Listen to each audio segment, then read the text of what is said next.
And good afternoon, everyone. Thanks for joining us on relatively short notice.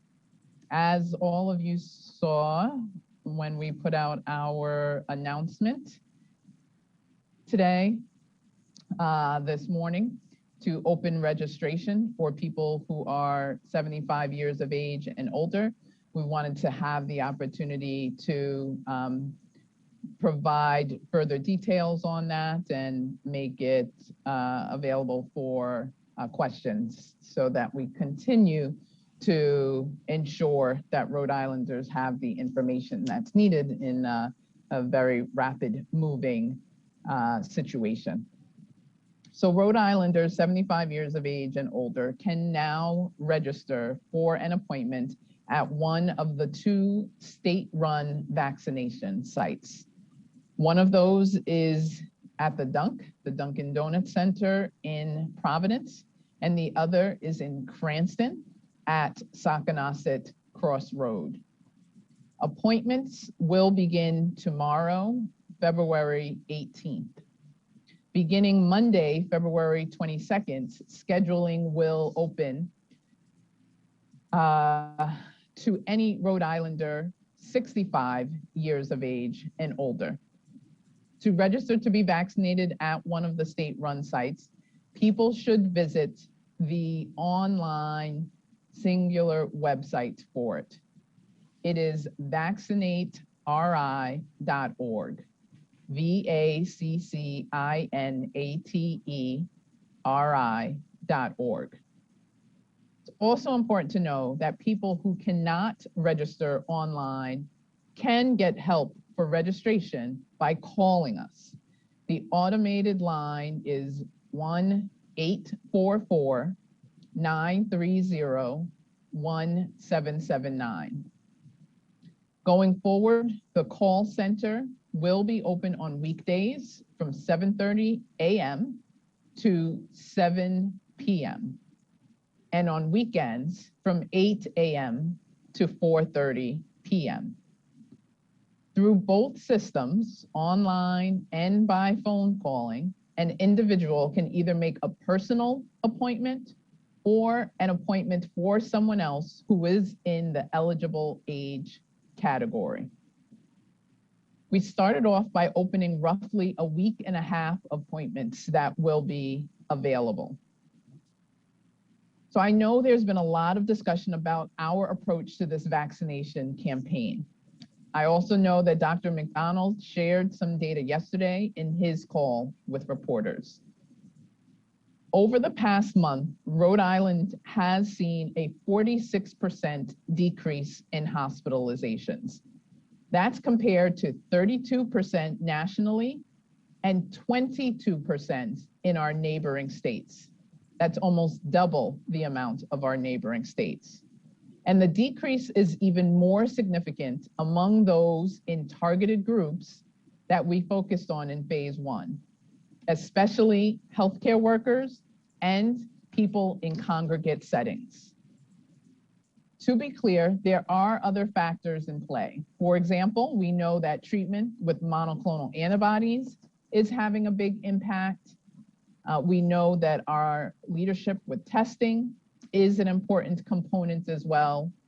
But there is also clarity on the fact that our strategy is meeting the main objectives of the first portion of our vaccination campaign in Rhode Island.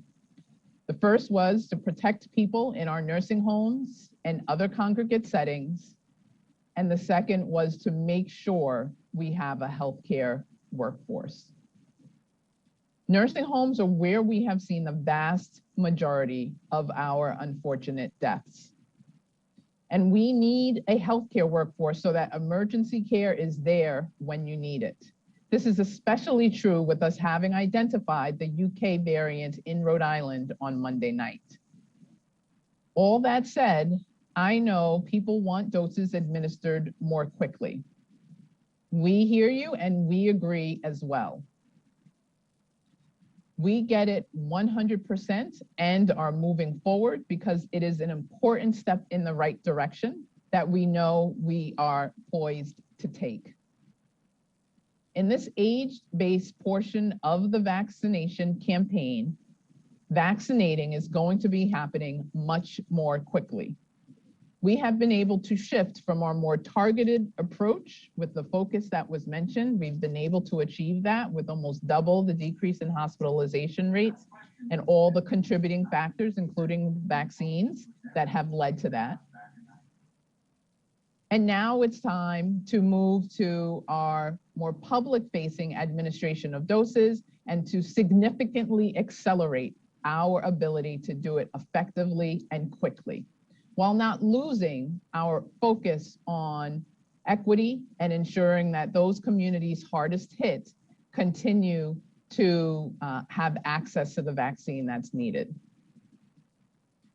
Our focus in moving much more quickly now is to bring people to one fixed, centralized site so that we are much faster in bringing vaccine to people and allowing it to be accessed. And then we're also much faster in working through people's employers and other engagement points to help make that happen. As of 12:30 today, we have made 1,331 appointments, 86 of those over the phone and the rest of them online. Again, those are all at the 2 state-run sites we have activated. On the topic of the speed of vaccinating, another piece of good news is that we got a little bump in our allocation of vaccine. We had been at the mark of 16,000 first doses a week for the last few weeks. We found out yesterday that our weekly allocation from the feds is going to be increasing to 22,500 first doses. Part of this is an actual increase in Pfizer vaccine, and part of it is that Pfizer made a change that allows 6 doses to be drawn from vials that we were previously getting 5 doses from. Again, very good news. This is exactly what we are anticipating.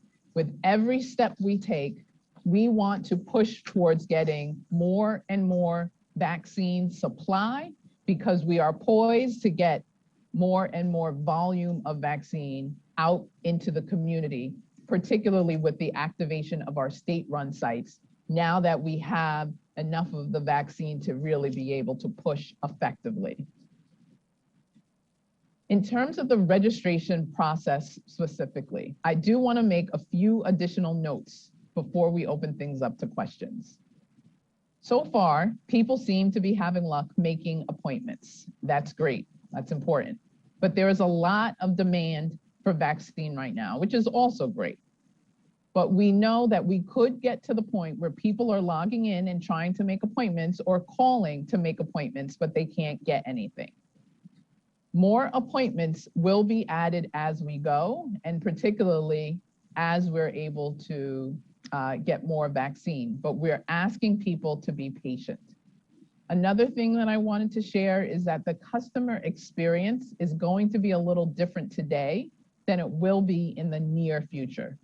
Today, when you go into the system, you have to submit all your information, and then once you do that, you can see if any slots are available.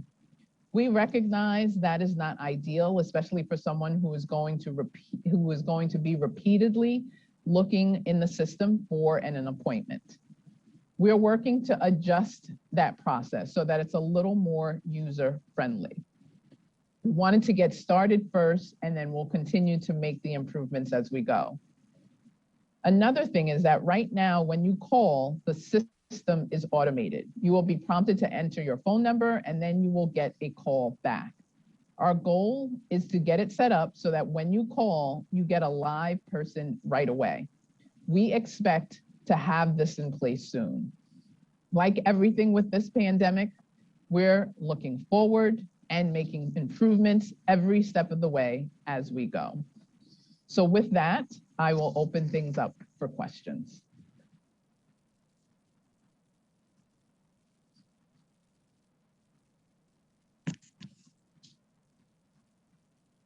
Dr. Alexander-Scott, this is Michael Billow from Motif Magazine. What do you expect in terms of opening the next series of age strata and cohorts? In other words, what sort of time frame do you anticipate on people, age 65 to 74, and then 50 to 59, or whatever it is? And when do you anticipate those phases? We are going along schedule with what we have shared previously, where before this end of February timeframe, we're opening it up to 65. Going to the next level should be sometime in March. We can certainly move that up as we continue to accelerate our ability to push vaccine out and have additional supply to be able to do that. Well, I understand the order is well established, but my question really is, as you keep getting updates on the number of vaccine doses available, I assume you're updating your projections on when each stratum will arise. Yep. So for right now, we're in that same mid-March time, but certainly with each day, we'll continue to assess as we're pushing it out. We'll hope to speed it up. So no updates yet, but we'll certainly be making that known as we have it. And then finally, on this series of questions, of the 65 through 74, I understand from the press release that you're opening reservations for that on Monday. When do you anticipate actual vaccinations? Will that be, say, Tuesday? Yes, starting on Tuesday. Dr. Alexander-Scott, Patrick Anderson from the Journal. What changed to prompt you to begin 65 and older now? Part one of the question. And part two, will the 65 and older eligibility extend to CVS, Walgreens, and the municipal vaccination sites? Thank you. So if you look at the timeline schedule that we have shared before publicly, and Joseph is happy to either screen share or share again with you, it does show that we anticipated going to 65 plus during this latter time in February. So that is on par, and we're always going to look to accelerate with each step. The more we're able to streamline and get vaccine out as effectively as possible. So that is on par. And our focus is each time we move to the next eligibility group, we're not going to need to wait for the prior eligibility group to be complete. There's still many phase one groups that we are continuing. But we want to ensure that when we move to the next eligibility group, it is done consistently the same across all three channels, from the pharmacies, as well as the local regional approach, as well as the state-run approach.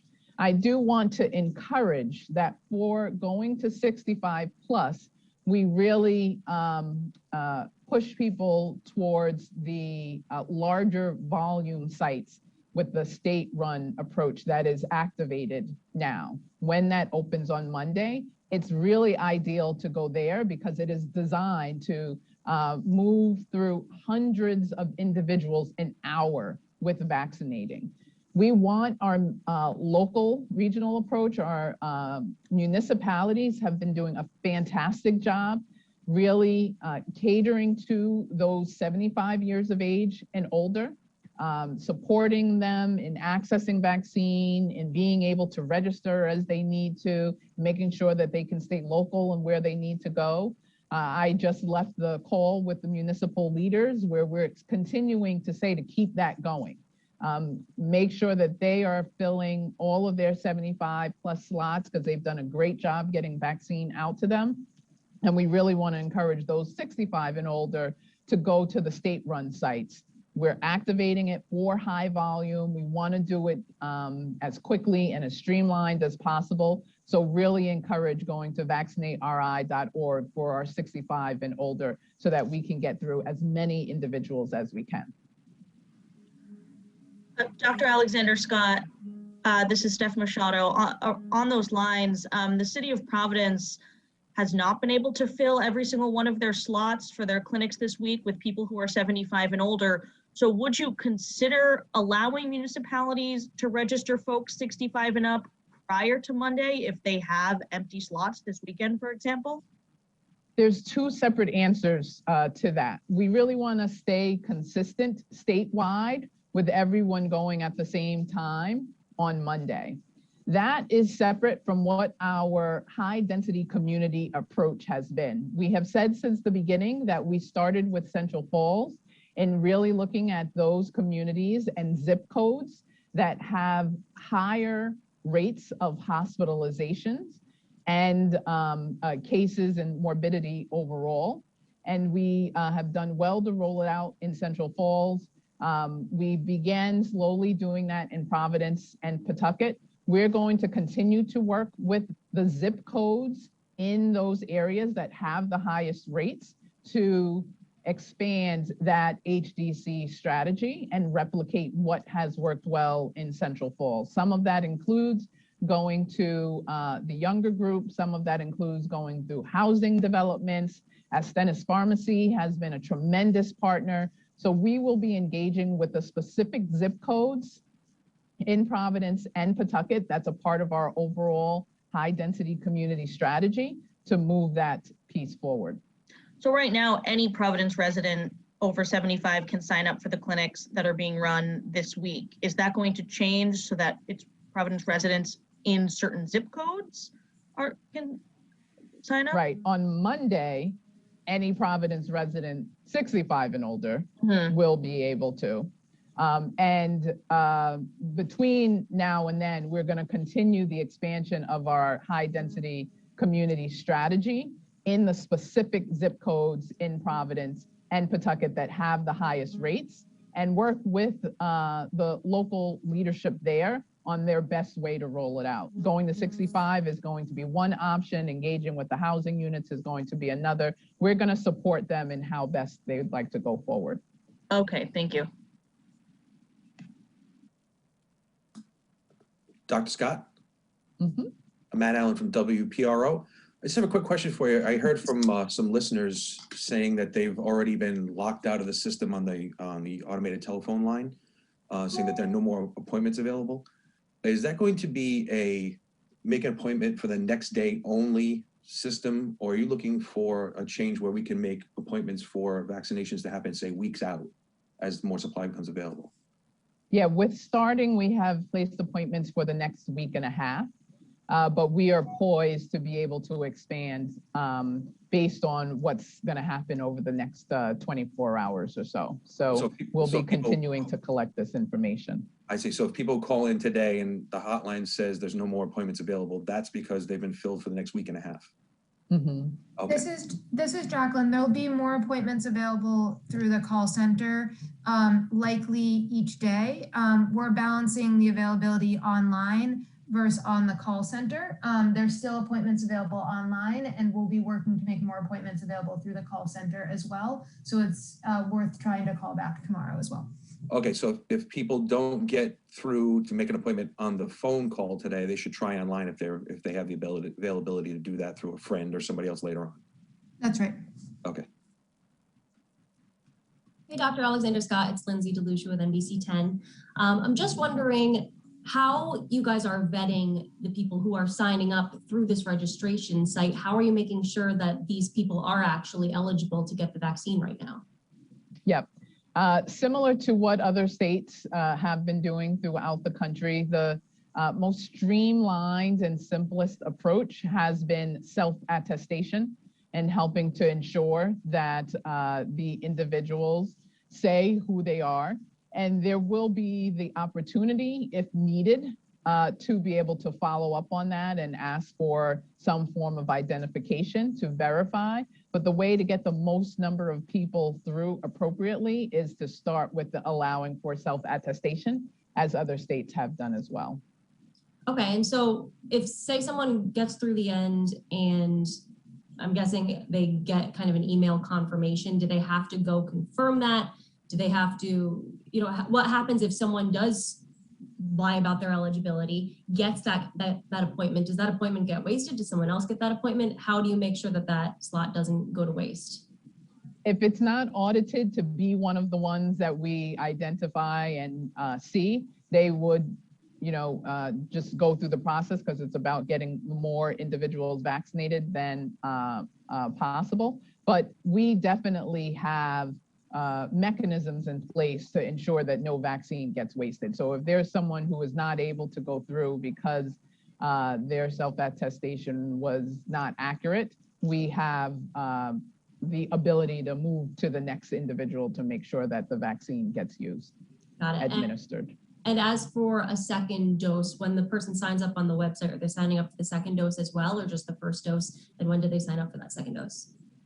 They're signing up for the first dose as the starting point. And then as they are getting that first dose, we have as many steps in place as possible to help ensure that they enroll for the second dose right then and there so that they're able to come back.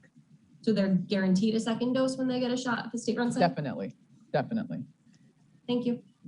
Dr. Nicole Alexander, sorry, Dr. Nicole, it's Anita Buffoni from Channel 12. I just had a question regarding the sign up for the 3 different locations. We get a lot of emails about people who are confused about the 3 separate ways to sign up at the regional clinics, pharmacies, and the state-run sites. Are there plans in the works to centralize all 3 options in one site or hotline, especially for the older generation who are sometimes having difficulties figuring out where exactly to go?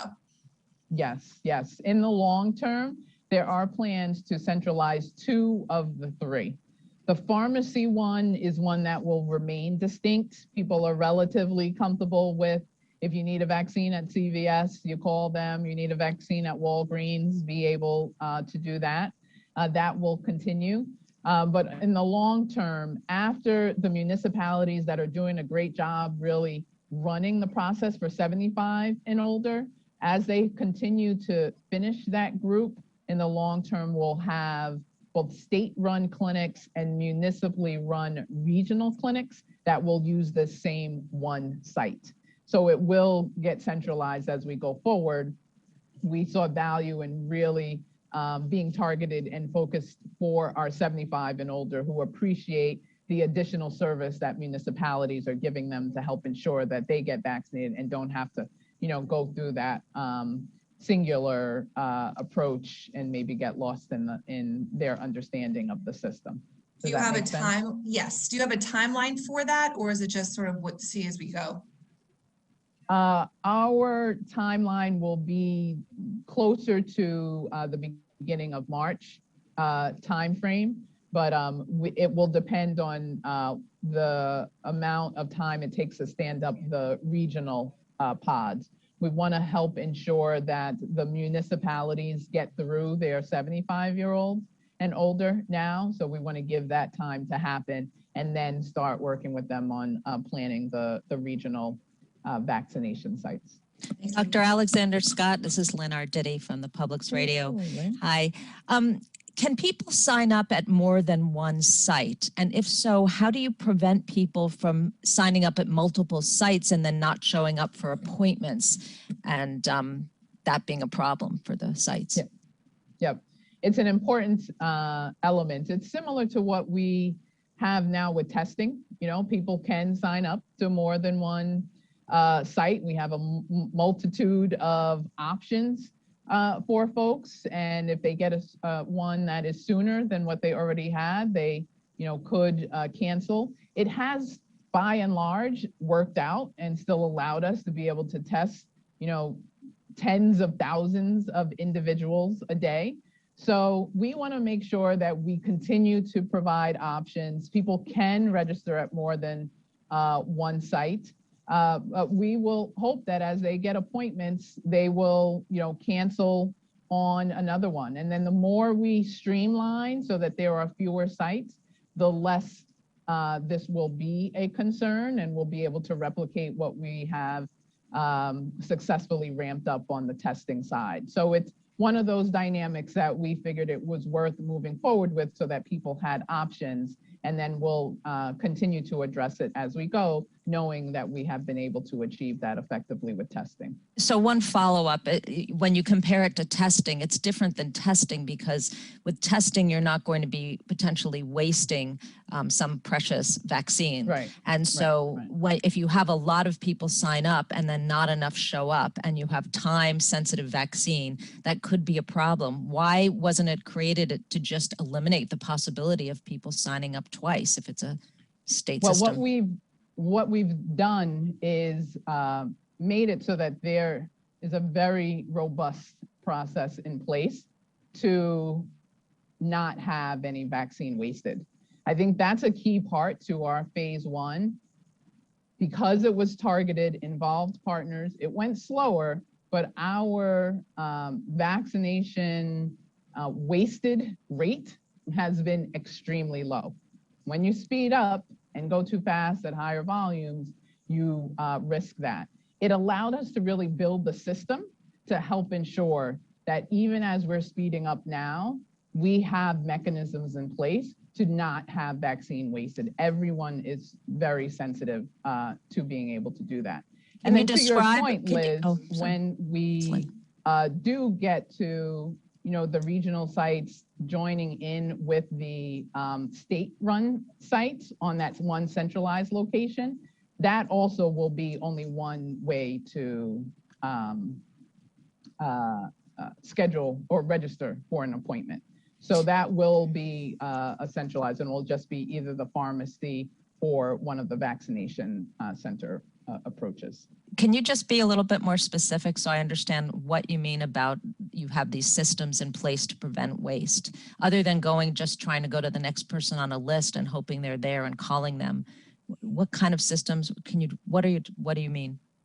Absolutely. I can give a very helpful example. In some of the larger sites, the vaccination sites, there's a process in place that after a certain time in the day, fewer and fewer new vials are opened up so that over time, they're able to keep track and that by the end of the day, there's just one vial and you have less than, the 5 or 6 individuals that need to get vaccinated within that one vial, and you're able to call who those are, as opposed to having throughout that whole site multiple vials open that still have 3 or 4 vaccines to be administered, and you have to figure out across the board. So having it be coordinated and